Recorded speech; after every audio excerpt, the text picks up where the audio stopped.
روایت کو نقل کیا ہے۔ حضرت جابر رضی اللہ تعالیٰ عنہ نے فرمایا کہ رسول پاک صلی اللہ تعالیٰ علیہ وسلم ایک بار ممبر پر جلوہ افروز ہوئے۔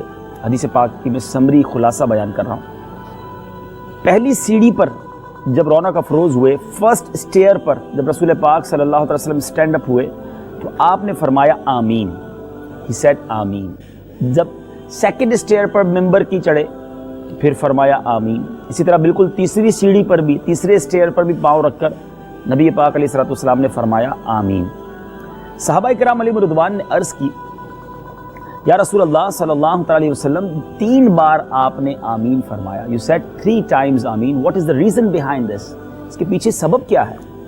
تو نبی پاک علیہ الصلوۃ والسلام نے فرمایا کہ جب میں پہلی سیڑھی پر چڑھا، when I stood on first stair، حضرت جبرائیل علیہ الصلوۃ والسلام came to me، حضرت جبرائیل حاضر ہوئے اور عرض کی بدبخت ہوا وہ شخص جس نے رمضان المبارک پایا اور وہ بخشا نہ گیا۔ سیکنڈلی میرے آقا علیہ الصلوۃ والسلام نے فرمایا کہ جب دوسری سیڑھی پر جبرائیل امین نے دعا کی، بدبخت وہ شخص ہے جس نے اپنی زندگی میں والدین یا ایک کو پایا اور انہوں نے خدمت کے سبب اسے جنت میں نہ پہنچایا۔ یعنی جو ہمارے پیرنٹس ہیں، جس کو زندگی میں پیرنٹس ملے مگر پیرنٹس کی خدمت کرنے کی برکت سے وہ جنت میں نہ پہنچ سکا، وہ بھی بدبخت۔ ایک اور حدیث پاک ہے جس کا خلاصہ ہے، میرے آقا فرماتے ہیں پیرنٹس از یور جنہ اینڈ پیرنٹس از یور جہنم، hell. What is the meaning behind this? کہ والدین ہی جنت ہیں، والدین ہی تیری دوزخ ہیں۔ اس کا مطلب یہ ہے کہ جس نے والدین کی خدمت کی وہ جنت میں چلا جائے گا، اور جس نے والدین کو ناراض کیا، پیرنٹس اس سے انہیپی رہے، وہی پیرنٹس اس کے لیے جہنم کا سبب بن جائیں گے۔ تیسری سیڑھی پر، تھرڈ سٹیئر پر نبی پاک علیہ الصلوۃ والسلام نے جب آمین فرمایا، جبریل امین نے آ کر دعا کی، یا رسول اللہ صلی اللہ علیہ وسلم بدبخت وہ شخص ہے جس کے پاس آپ کا ذکر پاک ہو اور اس نے آپ پر درود نہ پڑھا۔ میرے آقا فرماتے میں نے اس دعا پر، اس بات پر بھی آمین کہی ہے۔ Try to understand for these 3 supplication، یہ 3 دعائیں کرنے والا کون ہے؟ فرشتوں کا سردار جبریل امین، اور آمین کہنے والے کون ہیں؟ نبیوں کے سردار۔ There is no hesitation، کوئی اس میں تذبذب نہیں ہے کہ یہ دعا اب قبول ہوگی کہ نہیں، یہ مقبول ترین دعا ہے۔ اب میں نے اور آپ نے سمجھنا ہے ان 3 چیزوں کے بارے میں، جن کے والدین موجود ہیں انہیں والدین کی خدمت کر کے جنت کو پانا ہے۔ جنہوں نے رمضان پایا، ہم نے کئی رمضان گزار دیے، مگر we have to، ہم سب کو کسی بھی طرح ماہ رمضان کو اس طرح اسپینڈ کرنا چاہیے کہ اس میں گناہ نہیں، رب کی عبادت کرنی چاہیے دل و جان سے۔ رمضان میں بھی کچھ لوگ بزنس پلانز کر رہے ہوتے ہیں، رمضان میں بھی معاذ اللہ لوگ گناہ کر رہے ہوتے ہیں۔ ماہ رمضان یہ ماہ غفران ہے، یہ مغفرت کروانے آتا ہے۔ اب ہمارا کام ہے اس میں مغفرت کو گویا حاصل کرنا۔ تھرڈ تھنگ کہ جب نام نامی اسم گرامی the name of رسول اللہ صلی اللہ تعالی علیہ وسلم be heard، always try to make درود پاک، ہمیشہ جب بھی نبی پاک کا نام سنیں درود پاک پڑھیں، محبت کے ساتھ پڑھیں، اور اپنی عادت بنائے کہ صبح و شام ہماری زبان درود پاک سے تر رہا کرے۔ کہیں ایسا نہ ہو کہ یہ وہ کوتاہیاں ہیں جس کی وجہ سے دنیا اور آخرت برباد ہو جائے۔ اللہ تعالیٰ مجھے بھی اور آپ کو بھی نبی پاک علیہ الصلوۃ والسلام سے سچی محبت عطا فرمائے، اور کثرت کے ساتھ، ایبنڈنس کے ساتھ درود پاک پڑھتے رہنے کی توفیق عطا فرمائے۔ آئیے محبت کے ساتھ درود پاک پڑھ لیجئے۔ صلو علی الحبیب صلی اللہ تعالی علی محمد صلی اللہ علیہ وسلم۔ کتنی سگنیفیکنٹ چیز ہے یہ، کتنا زبردست کام ہے، اور خوش نصیب ہوتے ہیں وہ لوگ کہ دنیا سے چلے جاتے ہیں مگر پیچھے ایسے لوگ چھوڑ جاتے ہیں، ایسے دوست، ایسی فیملی کہ جو مرنے کے بعد بھی انہیں اچھے ناموں سے بھی یاد کرتی ہے اور ان کے لیے ثواب کے تحفے بھیجتی ہے۔ رسول پاک صلی اللہ تعالی علیہ وسلم said کہ جب انسان کا انتقال ہوتا ہے، حدیث پاک کا خلاصہ ہے، اس کی بک آف ڈیڈ جو ہے، نامہ اعمال کٹ آف ہو جاتا ہے، ڈسکنٹینیو ہو جاتا ہے، ایکسپٹ 3 things۔ غور کیجئے، 3 باتوں کے علاوہ ساری اعمال book of deed close after the death. وہ 3 چیزیں کیا ہیں؟ نمبر 1 صدقہ جاریہ۔ میرے آقا فرماتے ہیں وہ شخص جو ایسا صدقہ کر جائے جو اس کے مرنے کے بعد بھی جاری رہے۔ خوش نصیب ہیں وہ لوگ جو مسجد بناتے ہیں، جو مدرسہ یا جامعہ ایسی چیز بنا دیتے ہیں جو کنٹینیو ریوارڈ ہے، جو مسلمانوں کے لیے پانی کا، کنویں کا انتظام کر دیتے ہیں۔ تو تھنک اباؤٹ ایسا کام کرنا ہے جو کنٹینیو رہے, آپ قبر میں چلے جائیں اس کا ثواب پہنچتا رہے گا. سیکنڈ تھنگ, میرے آقا فرماتے ہیں وہ علم, وہ نالج جس سے فائدہ اٹھایا جائے, جس سے گین کیا جاتا رہے. اللہ سلامت رکھے علماء کو جو شاگرد اور کتابیں لکھ کر جاتے ہیں, اپنے اسٹوڈنٹس چھوڑ کے جاتے ہیں, کہ وہ جب تک پڑھتے رہیں گے, پڑھاتے رہیں گے, ان کی بکس پڑھی جاتی رہیں گی, ان کو قبر میں بھی ثواب کا تحفہ پہنچتا رہے گا. And the third one and is most important, ہم ایوری بڈی آف اس, ہم سب یہ کر سکتے ہیں, اور وہ کیا ہے؟ نیک اولاد جو اس کے حق میں دعائے خیر کرے. ہم سوچیں کہ میں اپنے لیے کیسی اولاد چھوڑ کے جا رہا ہوں, اور اولاد کا فائدہ کیسا ہے. حضرت عیسیٰ علیہ الصلوۃ والسلام ایک بار ایک قبر کے پاس سے گزرے. تفسیر کبیر میں یہ واقعہ لکھا ہے, جب ایک گریو کے پاس سے, he pass near about one grave, and what he watched, انہوں نے کیا دیکھا کہ قبر کے اندر عذاب ہو رہا ہے, پنشمنٹ آف گریو, اپنی آنکھوں سے دیکھا. آفٹر سم وائل, کچھ دنوں کے بعد پھر گزرے اسی گریو کے پاس سے, اب دیکھا اس گریو پر نور کی برسات ہو رہی ہے, عذاب اٹھ گیا, پنشمنٹ از گون, اور وہ بندہ بڑا ریلیکس ہے, اور اس پر انوار و تجلیات کی بارش ہو رہی ہے. اللہ کی بارگاہ میں عرض کی, مولا before few days there is a punishment and now nothing happen, سب چیزیں کلیئر ہیں, مسئلہ کیا ہے, what is story behind this. جواب کیا آیا؟ فرمایا, اے عیسیٰ, when he passed away he was a big sinner, یہ بہت بڑا گناہگار تھا جس کی وجہ سے اس کو قبر میں پنشمنٹ دی جا رہی تھی.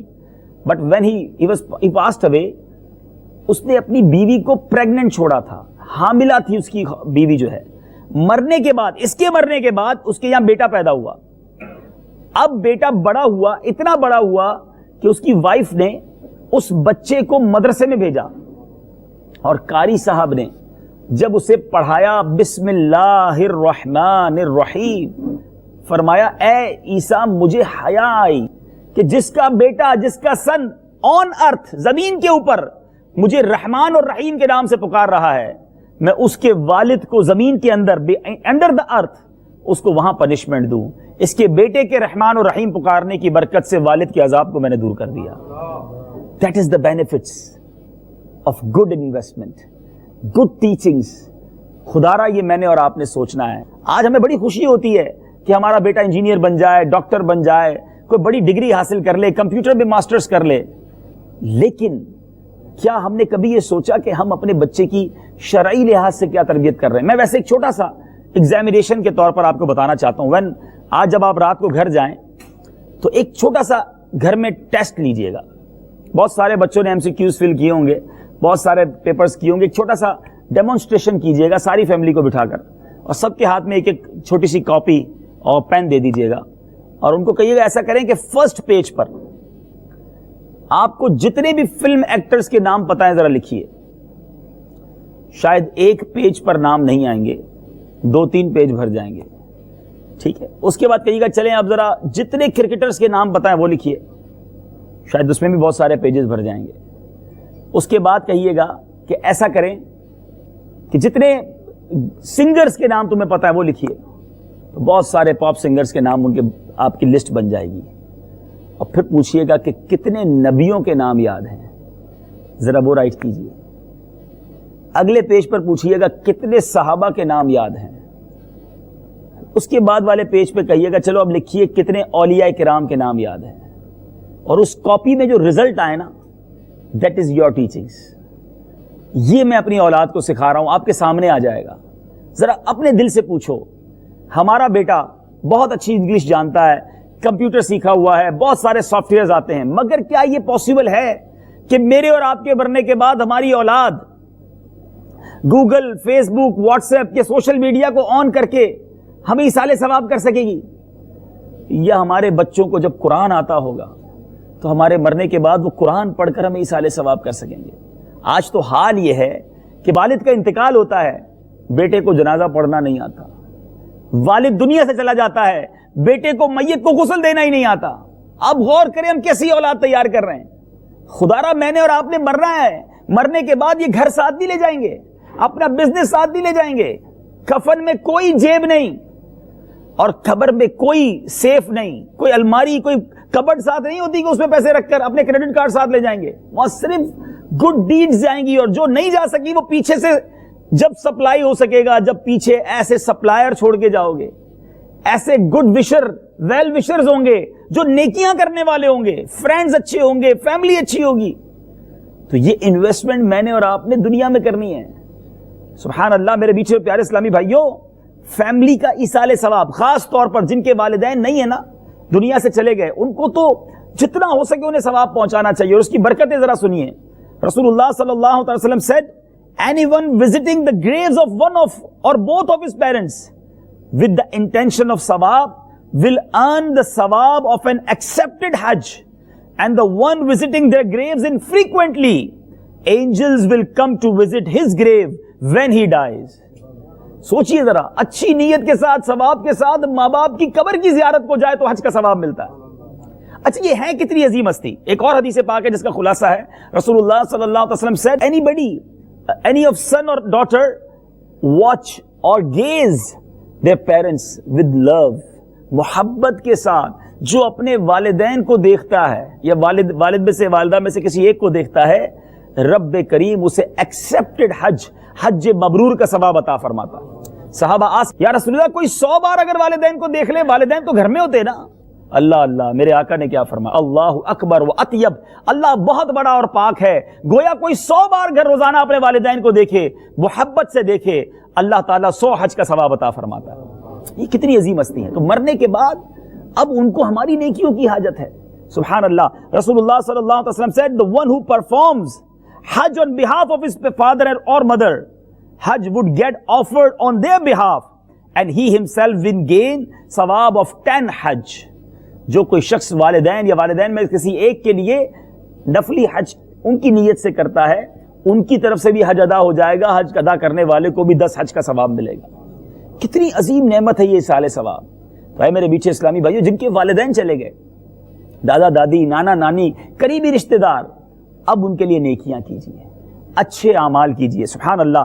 whenever anyone, سرکار علیہ الصلوۃ والسلام said, whenever any one of you donates nafil charity, he should do so on behalf of his parents, so that they would also gain its ثواب without any reduction in the ثواب of the donor.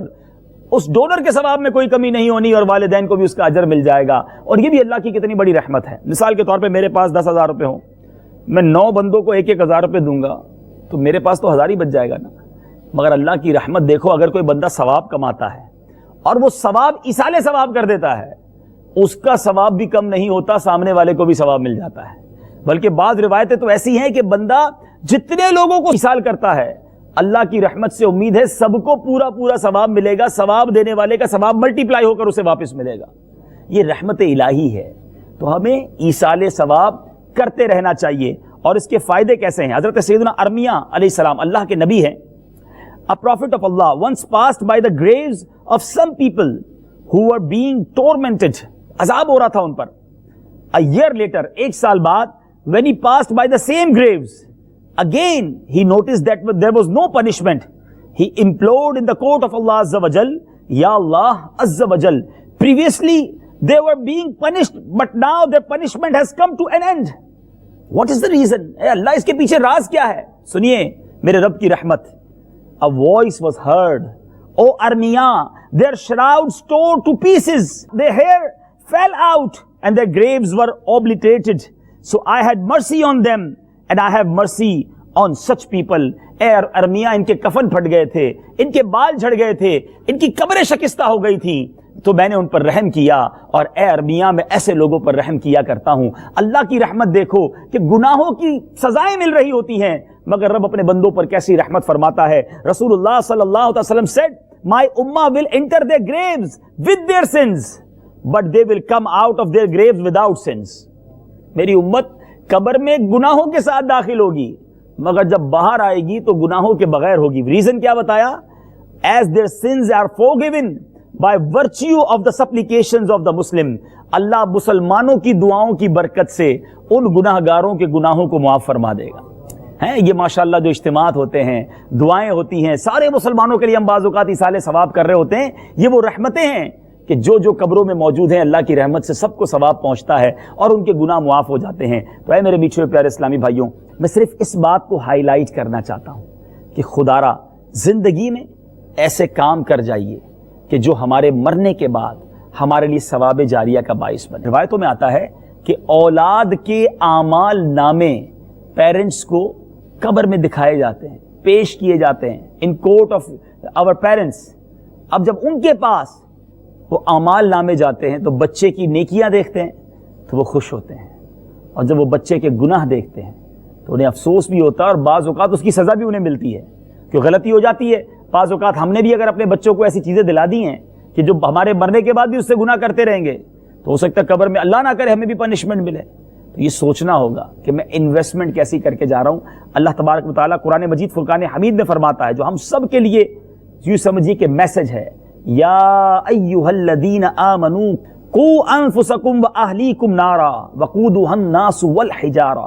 فرمایا اے ایمان والو، اپنی جانوں اور اپنے گھر والوں کو اس آگ سے بچاؤ جس کے ایندھن آدمی اور پتھر ہیں۔ مجھے بھی بچنا ہے، سیو ہونا ہے، اپنی فیملی کو بھی جہنم سے بچانا ہے۔ اللہ تعالی ہم سب کو ایسا ذہن عطا فرمائے کہ اب اپنی فیملی کی کریکٹ تربیت کریں،